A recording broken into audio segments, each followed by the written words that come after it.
How to refresh quick ad on Snapchat. Hey everybody, welcome back to our YouTube channel. In today's video, you will learn how you can quickly refresh your quick ads. So without any further delay, let us jump right into the process. First of all, head over to your settings app and scroll below to apps. At the top search bar, type in Snapchat. Go on to usage and under here tap onto storage. You clear the cache. Now let's go ahead and open our Snapchat app.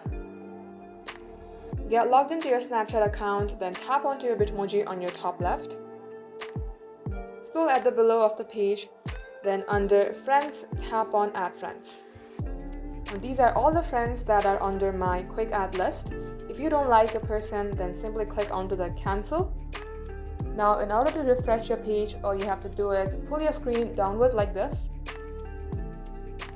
And as you do so, all the people from your quick ad are changing. Just like so, this is how you can refresh people in your quick ad. Thank you for watching the video till the very end. In case that helps you in any ways, then do like and subscribe. We will get back to you soon.